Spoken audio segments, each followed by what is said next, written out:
Divine soul में तारा divine 1221 में फिर से एक बार आपका स्वागत करती हूँ। आशा करती हूँ कि मेरी वीडियो से आपको जितनी भी यहाँ पर गाइडेंस मिल रही होगी वो बहुत ही आपके लिए हेल्प कर रही होगी, आपको हील कर रही होगी और आपकी इस जर्नी में जो कन्फ्यूज़न है उनको दूर कर रही होगी। आज हम एक बहुत ही गहन विषय पर यहाँ पर आपके सामने मैं विषय लेकर आई हूँ और वो मेरी एक डिवाइन सोल का प्रश्न है यहाँ पर। और वो प्रश्न है यहाँ पर, उन्होंने मुझसे प्रश्न किया है कि हमारे ग्रंथ बताते हैं कि soul can not be divide but everyone who are guide the stream telling that you are twin flame when the soul can not be divide it can be burn. तो उन्होंने मुझे बोला कि मैम इसको मुझे आप क्लियर कीजिए। तो जब मैंने उनको इतना क्लियर किया तो उसी के साथ उनका एक दूसरा मेरे पास प्रश्न आया कि यदि ट्विन फ्लेम होती है तो आत्मा प्रतिबिंब है, तो बिना आत्मा के दो शरीर जिंदा कैसे रहते हैं? प्रतिबिंब तो आकृति होती है। यदि दोनों प्रतिबिंब हैं तो सोल किस तरह ऑपरेट करती है? कोई एक के बिना सोल कैसे रहेगी? देखा जाए तो हर बॉडी की एक सोल होनी चाहिए। इसमें प्रतिबिंब से दूसरा शरीर कैसे ऑपरेट होगा? प्रतिबिंब आकृति छाया होती है, कोई चेतना नहीं। बहुत ही गहरी और सुंदर बात पूछी गई है यहाँ पर। तो ये कन्फ्यूज़न कई लोगों का होता है क्योंकि ट्विन फ्लेम का कॉन्सेप्ट मेटाफिजिकल यानी दार्शनिक दुनिया से आया है, जबकि आत्मा के बारे में हमारे ग्रंथों या हमारे जो सनातन ग्रंथ हैं उनके दृष्टिकोण अलग है।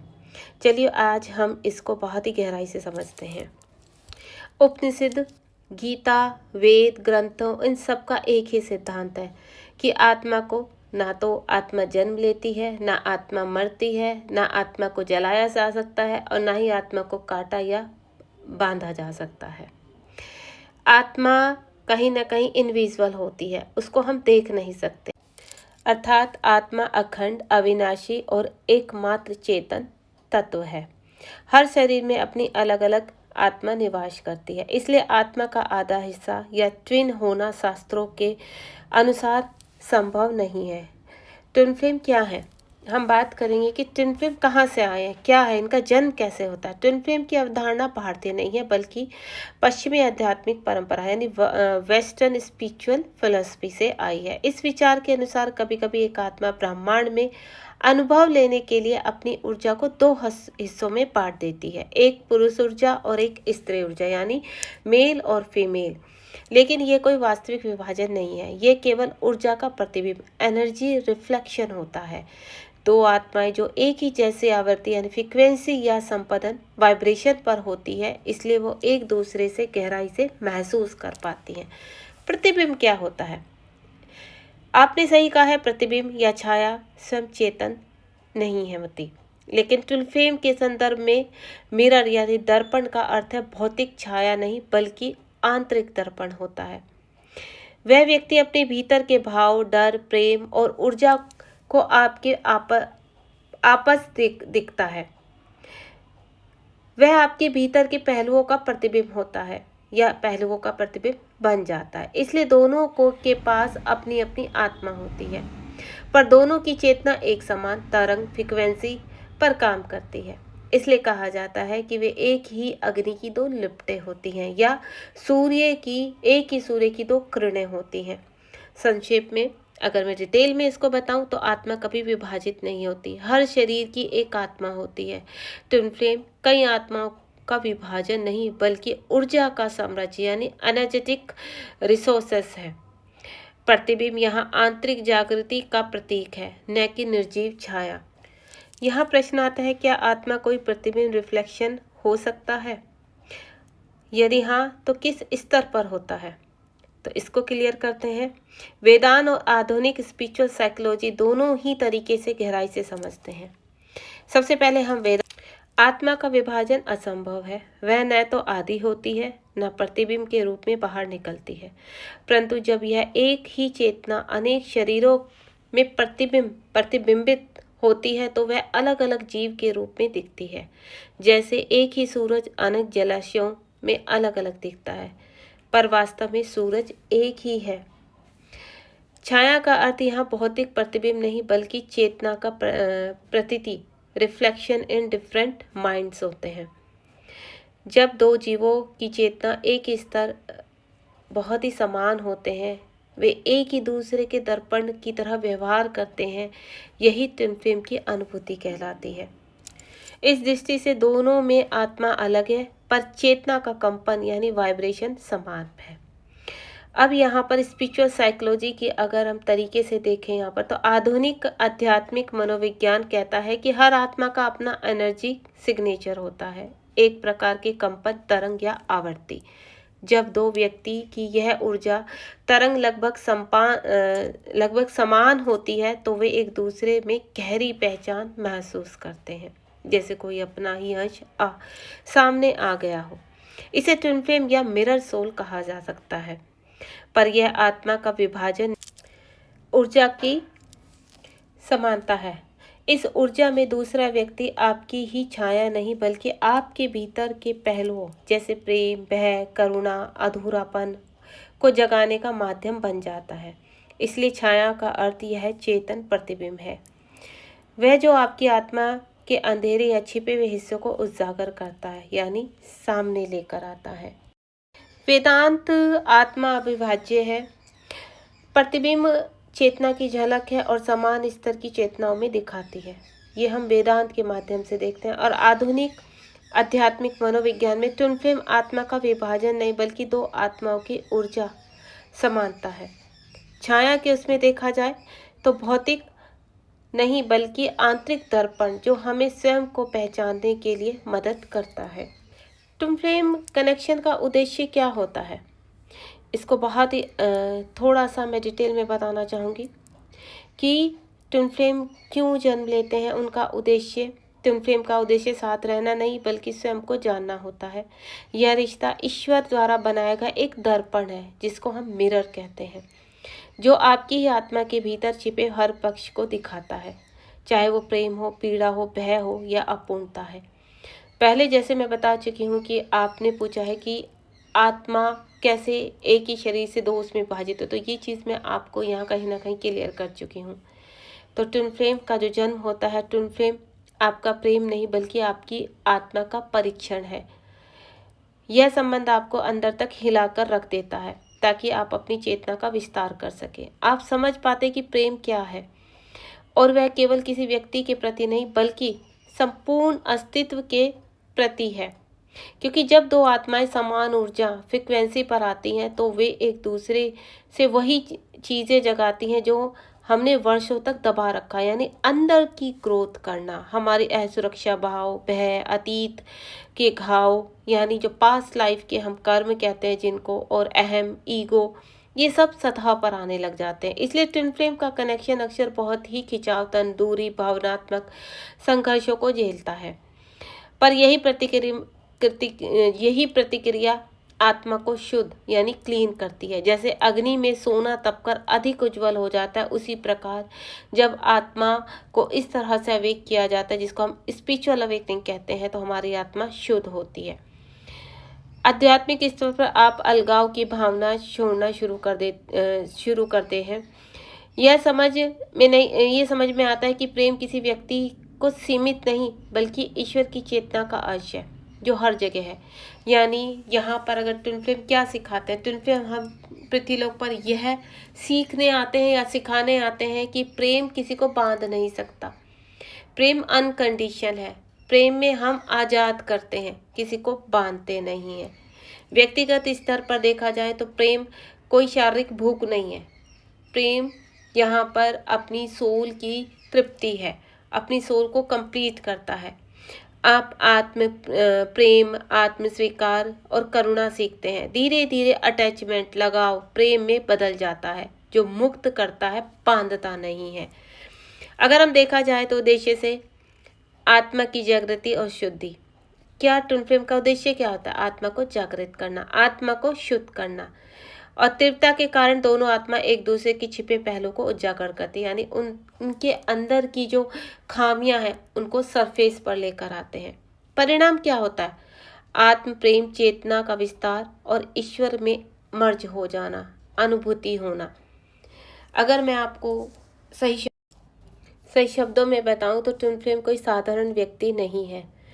यह वह आत्मा होती है जो आपकी अपनी चेतना के समान ऊर्जा फ्रीक्वेंसी पर आती हैं या संपादित होती हैं। इसलिए इसे समझिए कि जैसे एक ही अग्नि की दो लिपटें, दोनों अलग अलग दिखती हैं लेकिन स्रोत एक ही ऊर्जा है।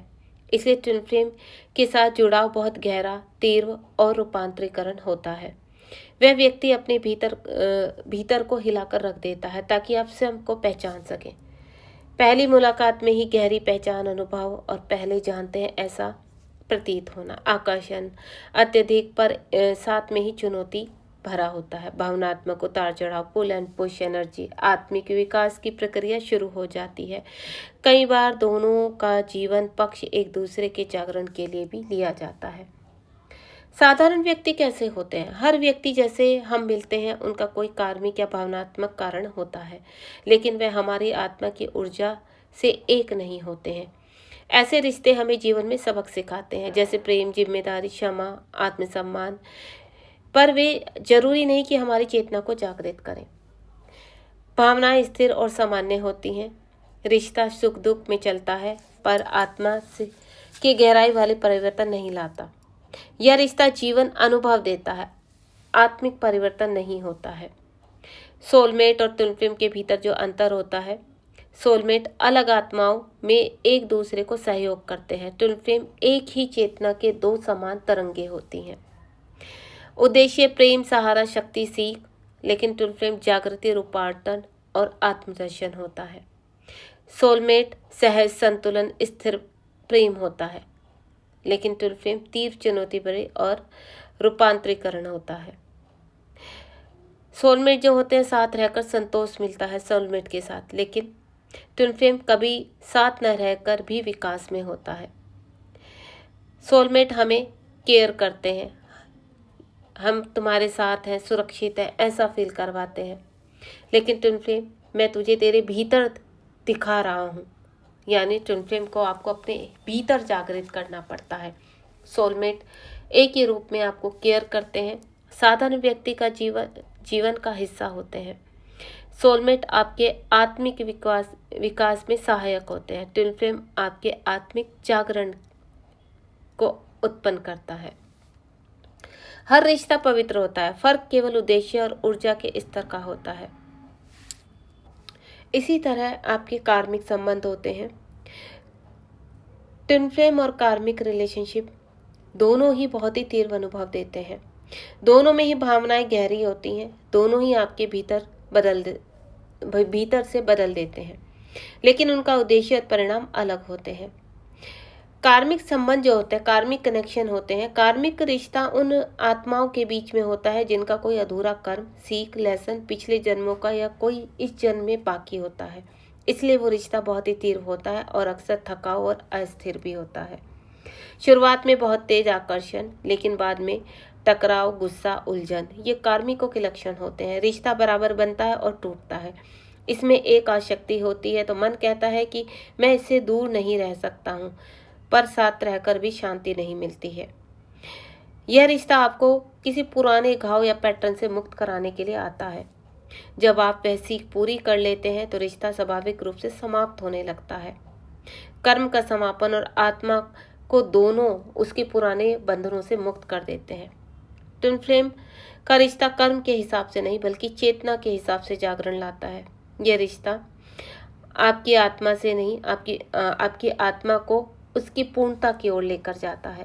पहली मुलाकात में असमझ सी पहचान, जैसे कोई अपना है। बहुत गहरा आत्मिक खिंचाव, पर साथ में बहुत चुनौतीपूर्ण अनुभव। दोनों व्यक्ति एक दूसरे को दर्पण की तरह देखते हैं। आपके भय, अहंकार, अधूरापन सब सामने लाते हैं। रिश्ता आपको अंदर से आध्यात्मिक बना देता है। ध्यान, आत्मदर्शन, ईश्वर से जुड़ाव बढ़ता है। कभी साथ रहना होता है तो कभी दूरी, पर अंदर से संबंध कभी टूटता नहीं। इस कनेक्शन में प्रेम स्वामित्व में बदलकर समर्पण में बदल देता है। आत्मा का उद्देश्य, आत्मा का जो ट्रांसफॉर्मेशन है, दिव्य प्रेम की अनुभूति। कार्मिक क्या होते हैं? कार्मिक पिछले जन्म का निपटारा होते हैं। ट्विन फ्लेम आत्मा की जागृति और चेतना का विस्तार होते हैं। कार्मिक भावनात्मक उतार चढ़ाव निर्भरता पीड़ा से संबंधित होते हैं। सीमित, जब तक कर्म ना पूरा हो तब तक वो साथ रहते हैं। तो यहाँ पर थकावट, टूटना, बंदरकारी, इस तरह के कार्मिक होते हैं। लेकिन ट्विन फ्लेम आत्मिक गहराई, दर्पण जैसा अनुभव, आत्मिक दर्शन, अनंत ऊर्जा स्तर पर कभी समाप्त ना होने वाला, और यहाँ पर शांति, जागरण, आत्मविश्वास, मुक्तिदायक होता है। यहाँ पर देखा जाए तो कार्मिक अशांति और भय और निर्भरता का रिश्ता होता है, और यहाँ पर ट्विन फ्लेम का जो रिश्ता होता है वो आत्म परिवर्तन, जागरूकता और प्रेम का विस्तार होता है। हर रिश्ता आत्मा की यात्रा का हिस्सा होता है। कार्मिक संबंध आत्मा को शुद्ध करता है और ट्विन फ्लेम आत्मा को जगाते हैं। एक शुद्ध करता है तो दूसरा प्रकाशित करता है। तो इसी प्रकार मेरी यही कोशिश रहेगी कि आपको इन तथ्यों से जोड़ा जाए। ट्विन फ्लेम, कार्मिक, सोलमेट, क्यों जन्म हुआ, इनका पर्पज क्या होता है, ये सभी तथ्य मैं सामने लेकर आना चाहती हूँ। लेकिन सभी मैं एक चीज़ में क्लियर नहीं कर सकती, एक ही वीडियोस में नहीं बता सकती। तो इसके अलग अलग हिस्सों में आपके सामने मैं ये दृश्य सामने लेकर आऊँगी, ताकि आपको क्लैरिटी मिल सके, गाइडेंस मिल सके। और मेरे साथ गहराई से जुड़ने के लिए आपको मेरे सभी अनुभवों को जानना होगा। मेरा जो भी एक्सपीरियंस है, जैसे मैं इस जर्नी में आगे चल रही हूँ, मैं चाहती हूँ आप मेरे साथ आगे चलिए। चैनल को सब्सक्राइब कीजिए और शेयर कीजिए, ताकि हम जैसे और भी लोग इन तथ्यों को जान सकें। मैं और भी क्लियरिटी के साथ इनको आपके सामने बहुत जल्द लेकर आऊँगी, और एक एक गहराई से सभी तथ्यों पर प्रकाश डालूंगी। तब तक मेरे साथ जुड़े रहने के लिए थैंक यू सो मच, धन्यवाद। जय शिव शक्ति, जय राधा कृष्ण। अपना ध्यान रखिए, पॉजिटिव रहिए। God bless you.